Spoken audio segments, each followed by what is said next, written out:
Good afternoon, everyone.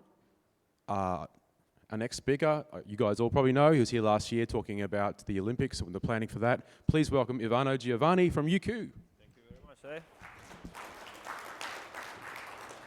much. Thanks, everyone, and welcome here. I must say that for those of you that attended Jane's presentation before, she set the bar pretty high. So hopefully I'm going to do a good job at keeping the level and the quality of the presentation at the same level.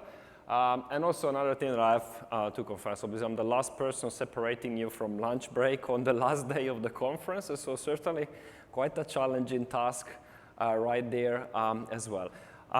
Thanks for the introduction. My name is Ivano Bongiovanni. I'm actually a lecturer at the University of Queensland, and I work with UQ Cyber, which is this team of 40, 50 between academics and practitioners doing research and practice and engagement as well, and teaching, of course, in cybersecurity. And by definition, our team tends to be quite multidisciplinary in that we look into the more technical side of cyber and also the non-technical side of things with people that have backgrounds in psychology, criminology, business and risk management, such as myself, because obviously the idea is to design in the way in which we work on cybersecurity, different approaches, different perspectives, diversity, and so on.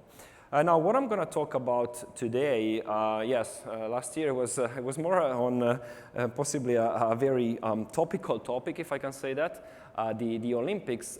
This year I'm actually willing to present a piece of projects that we're working at the moment on that has quite an ambitious goal, and the goal is to really build a framework that helps organizations detect early factors or early determinants that can possibly increase chances for the baddies to get in our systems, okay? So I put forward immediately a bit of a call for action, and part of this project, as I said, and as you will see at the end, is still ongoing. We're looking into engaging with subject matter experts that are passionate about an holistic view on cybersecurity to come and help us and consolidate the framework. So I'll give you a couple of details at the end before I conclude the presentation on how to engage with myself or the rest of the team. Now, my background is actually, as I said, in risk management.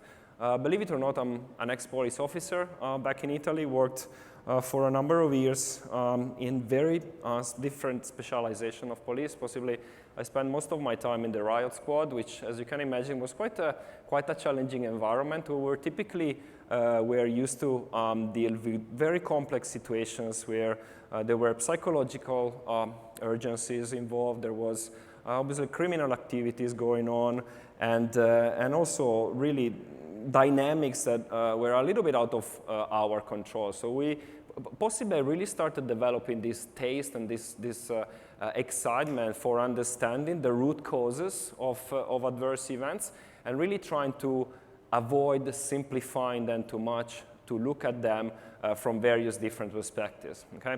So I moved to Australia in 2012, and I'm giving you a little bit of a background just to show you where the interest for this piece and this project comes from.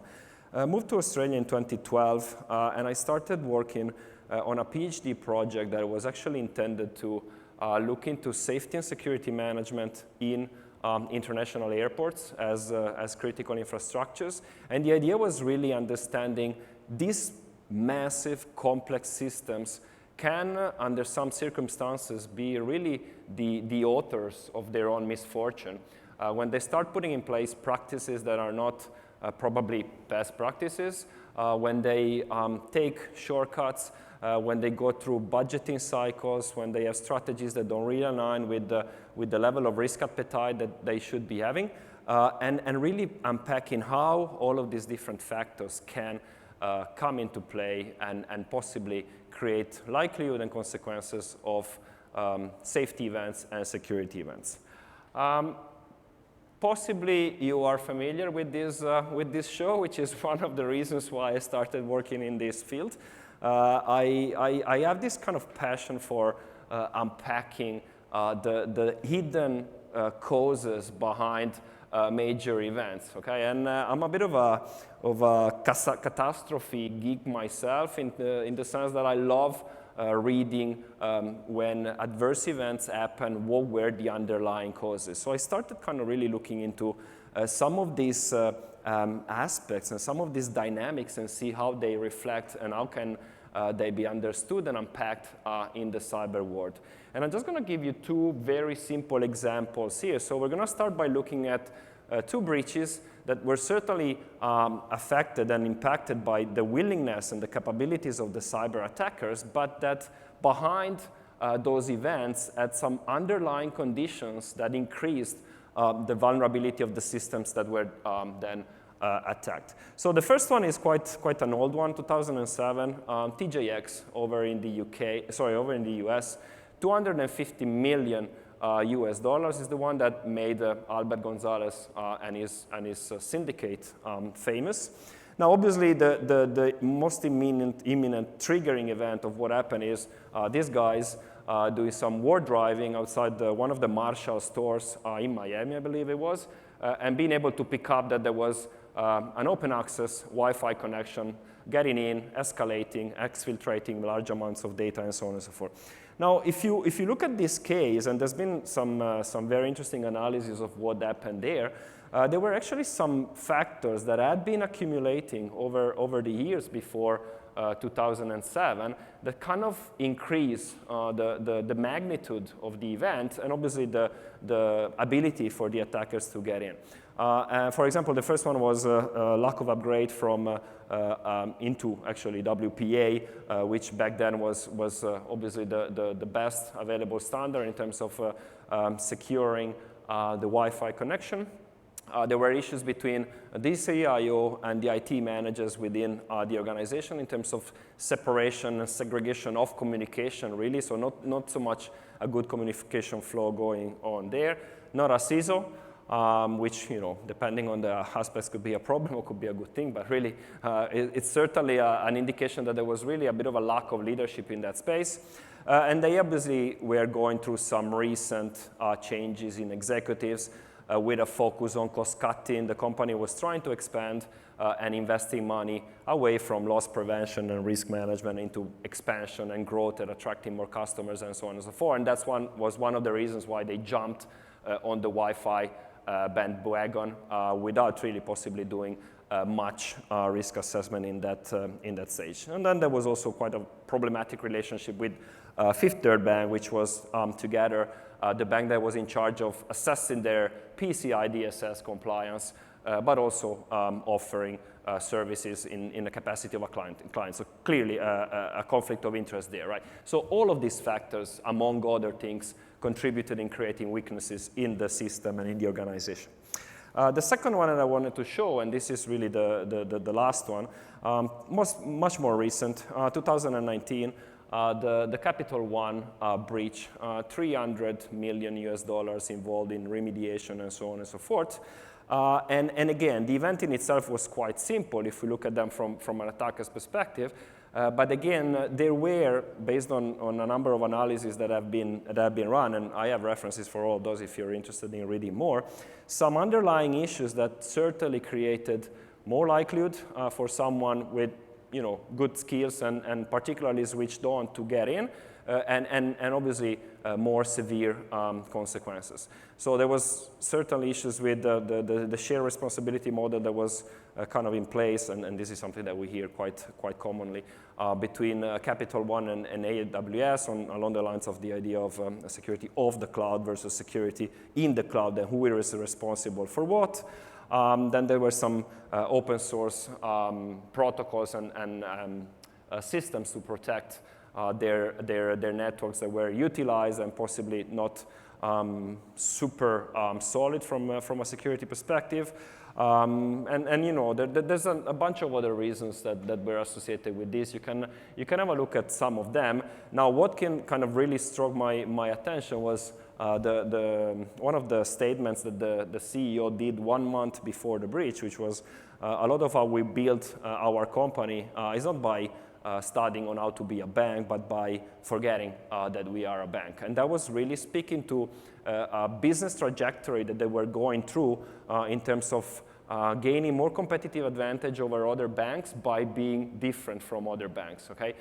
So massive investment in technology, possibly again, risk assessment life cycles being a little bit shorter and possibly taking some shortcuts in some areas. From an HR perspective, there was also a higher turnover going on. So obviously, loss of capability, loss of knowledge, loss of expertise in securing some of the technologies that they were utilizing. And again, another factor into the mix that could potentially lead to having adverse events. Now, I wanted to do a little bit of a quick step back in time. Has anybody ever read any of these books here? Can you raise your hand? One person?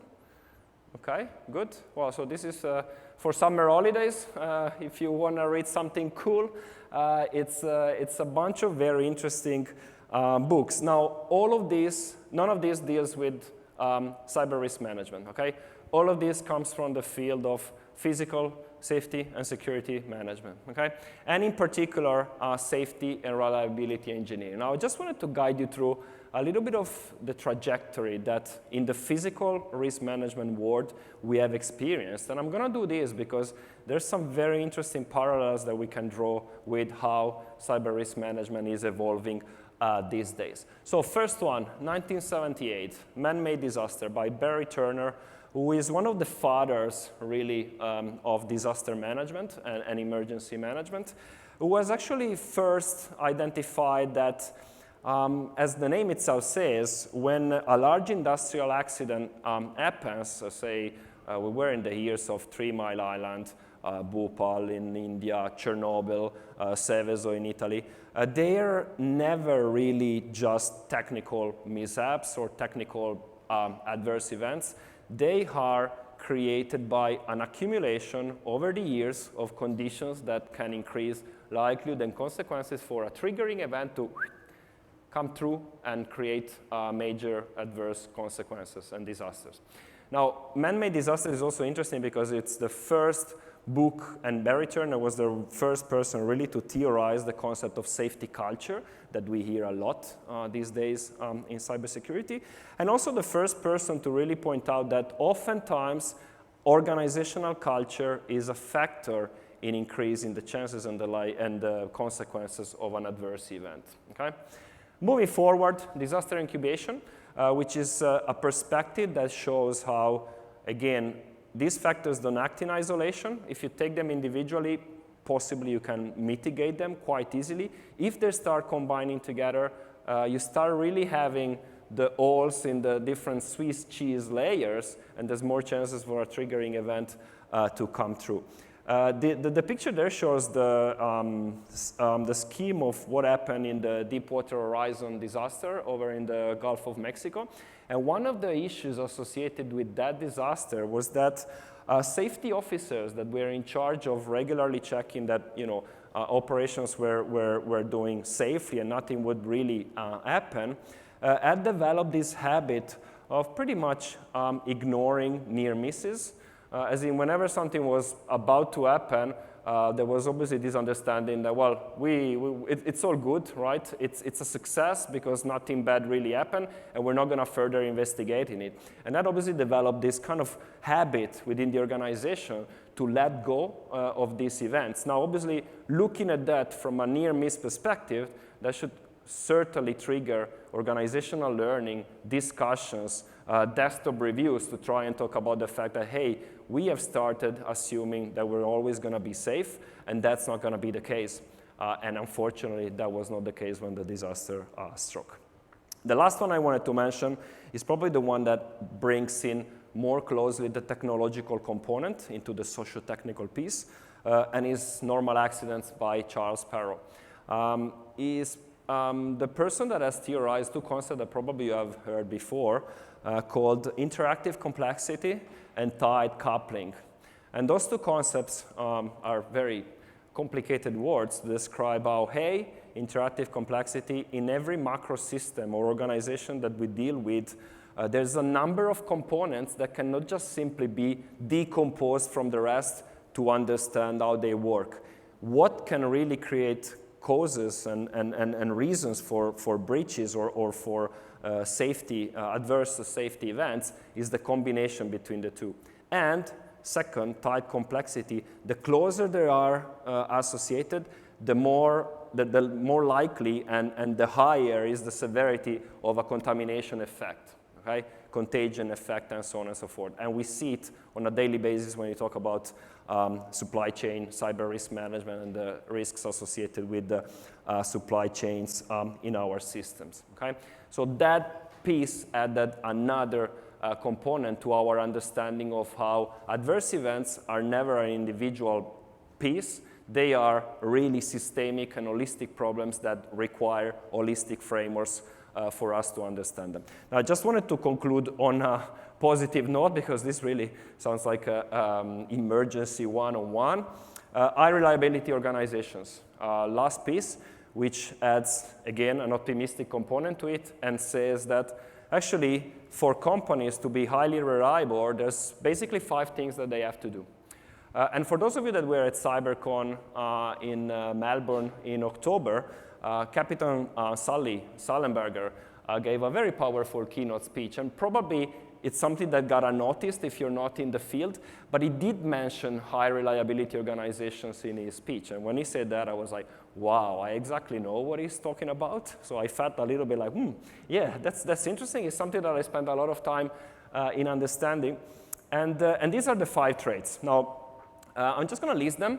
We're going to look into how companies are not highly reliable from a cyber perspective so that we can better understand them.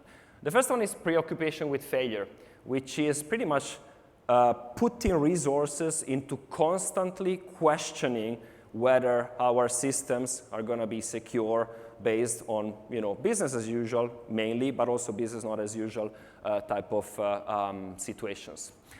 The second one is reluctance to simplify. So taking shortcuts in making explanations of how components of a system interact oftentimes leads to misunderstanding of those interactions as vulnerability. Sensitivity to operations, which is something that SOCs usually really like, because it does put the attention on the fact that regardless of how much we outsource our operations, we do need to maintain a certain level of control over them, or at least over their performance. Commitment to resilience. I'm not going to say too much about resilience. We all know about it. We've been talking about cyber resilience for a number of years. By the way, the first time we heard the concept of resilience in the physical world, possibly around the 50s, 60s, I just checked before the presentation. I think the first mention of cyber resilience was in 2003 by the World Economic Forum. So same concept in the physical world was developed and kind of really understood many years before. And the last one is deference to expertise, which means when you're in trouble, when there is a crisis, forget about the hierarchy, forget about established chains of command that really focus on hierarchical structures and who is the boss, who is in charge. Expertise is what dictates everything, okay? In particular, decisions. Now, if you swap that around, we do have a couple of examples, and again, I'm not going to mention any particular breach in any case, but you can think about them quite easily, where those 5 traits have not really been top of mind for some of those organizations. So limited preoccupation with failure.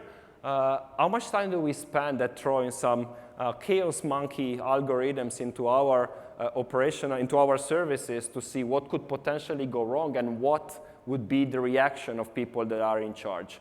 Possibly not too much, I would say. Then oversimplification. And assuming that things are going to be secure because they've been designed securely, so they're going to be secure. The problem is that when you combine them with other components, the performance is not absolutely secure by design and by definition. Lots of control over security operations. As I said, sensitivity to operations on the other end is super important.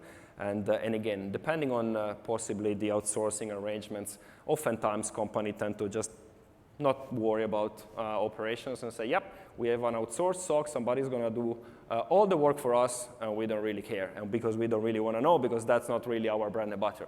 So I'm not really questioning the outsourcing model, I'm just questioning the loss of control over it.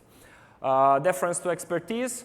How much do we train? How much do we run tabletop exercises that allow us to develop this practice of knowing what to do when crises hit? We don't really do it as much, especially, I would say, at a tactical, strategic level. And I'm throwing into the mix boards, C-suite executives, and so on and so forth. Oftentimes, you run these exercises, and they look at them at each other, and there's not really an established decision-making process in it. And cyber resilience. This is just a quick overview of how cyber resilience and cybersecurity differ. Now, I'm not going to stay too long on this. The interesting thing that I wanted to show is the concept and the intention that is behind cybersecurity as we all conceive it, which is fail-safe systems, and cyber resilience as it should be done, which is a system where it's safe to fail, okay? And developing capability to build that, certainly very ambitious, certainly very difficult, but absolutely crucial and important. Now, all of this, and again, I'm moving towards the end of my presentation, to show how important it is to have really a systemic and holistic approach into understanding our vulnerabilities as organizations. There's certainly technical component, there's certainly human components, there's certainly organizational practices components, and so on and so forth. Do we have a framework that allows us to detect those vulnerabilities in all those different hidden corners of our organizations? No, at this stage we don't have anything consolidated like that. There's been a couple of attempts, there's been a couple of options, and I'm going to show probably only one. I don't know if you ever heard of this, a systems theoretic process analysis.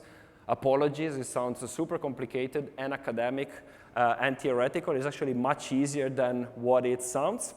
And it really shows that accidents, and again, think of them as really possibly cyber breaches, are a control problem, not a failure problem. And in most cases, you're going to have situations where there is a controller that is in charge of controlling a process, and there's some actions that that controller puts in place and measures the performance of that control process. And when the two don't align, when the control process doesn't align with the model that the controller has in their hands, that's a symptom of something probably wrong, okay? Now, quite probably simplistic. If you put it in perspective, that's what it looks like. So this is an analysis of the TJX data breach that I described as the first case using that model. And it's something that has been done by a bunch of researchers at MIT, and mainly engineers. Certainly powerful. If you read the document and the report that is associated with this analysis, is super convincing. Obviously, the problem there from an organizational perspective, you probably need an army of analysts to run something like this and monitor where the weaknesses are.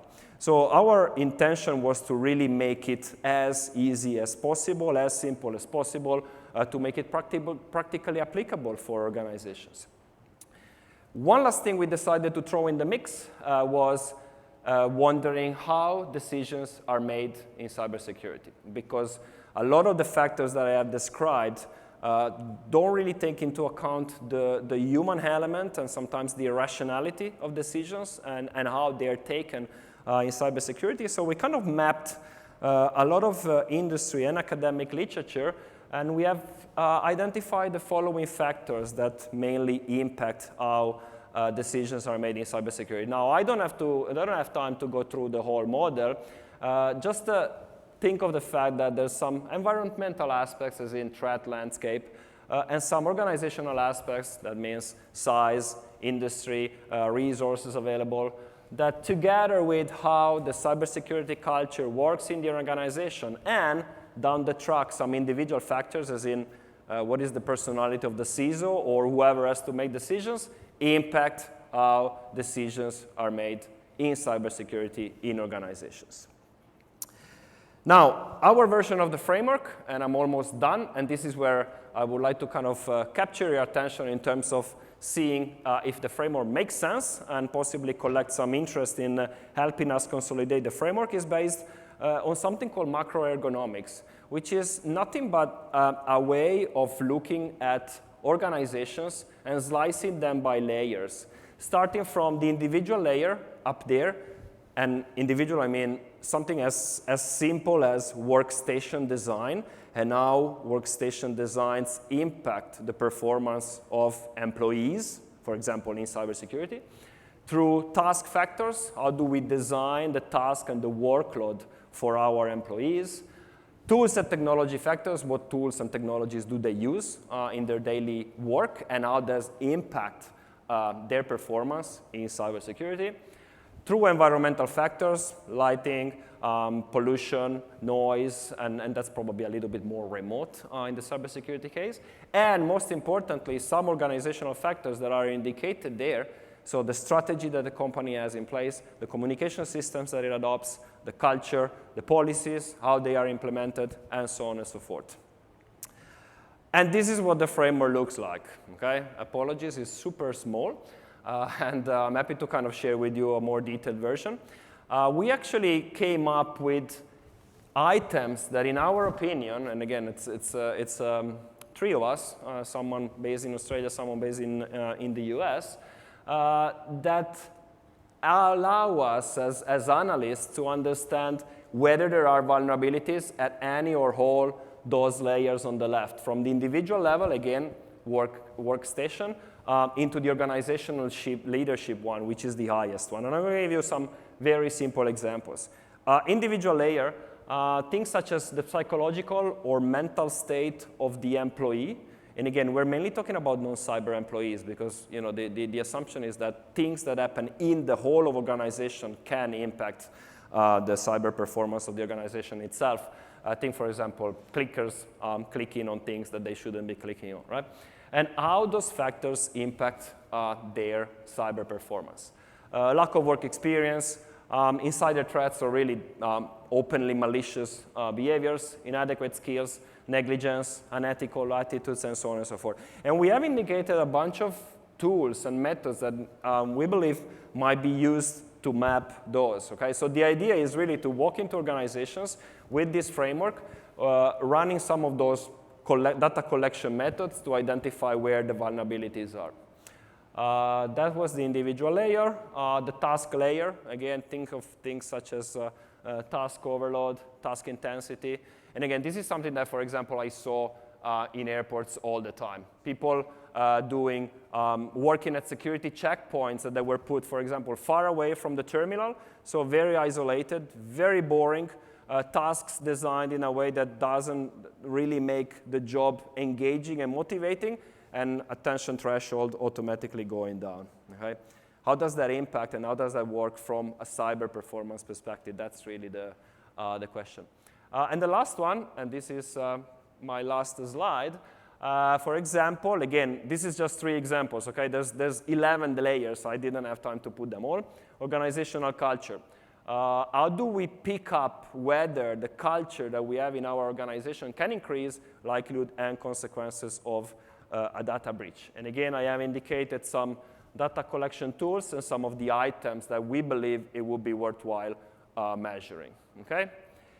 And I'm going to conclude, as I said, with a call for action. We're really looking for some subject matter experts, and it doesn't matter if you're more familiar with one layer or the other, as long as you kind of have a passion or an interest in looking at organizations as complex systems whereby there's things that happen and could create an increased likelihood and consequences of a data breach. We would really be interested in hearing from you, and the way in which we would like to do that is through a Delphi project. So by all means, if you're interested in contributing, this is my details, and thank you very much for your attention.